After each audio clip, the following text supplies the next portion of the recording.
আমি স্পাইন মন্ত্র থেকে শুক্লা বিশ্বাস বলছি। এখানে আমি আমার ট্রিটমেন্ট করতে এসেছি। তা আমার হয়েছিল যে আমার স্লিপ ডিস্ক হয়ে গেছিলো, আর হাঁটুতে ব্যথা, আর পায়ের গোড়ালিতে একটা হাড় এমনভাবে বেড়েছিল যে আমি কোনোভাবেই এই সব মিলিয়ে হাঁটতে একদম পাচ্ছিলাম না। তারপরে আমি এখানে এসেছি।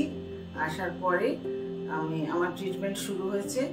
আমার 12টা সেশন হয়েছে এখানে, এবার আজকে কমপ্লিট হয়ে গেছে। তা আমি কমপ্লিট হওয়ার পর এখন তার আগের থেকেই আমি অনেক সুস্থ হয়ে গেছি, এবং কমপ্লিট হওয়ার পর আমি ভালো করে এখন হাঁটতে পারছি। আর এখানে যে ম্যাম আছেন তার ব্যবহার এত ভালো এবং শেখানোর পদ্ধতি তার প্রচণ্ড ভালো যে তাকে দেখেই যেন মনে হয় অর্ধেক অসুখ সেরে গেল। তো এখানে আপনারা আসুন, এটা পাটুলির এম ব্লকে আছে। কোনো অসুবিধা হবে না কারোর মনে হয়। কারোর যদি এরকম শরীরের অসুবিধা হয়ে থাকে তাহলে আপনারা এখানে এসে ট্রিটমেন্ট করাতে পারেন।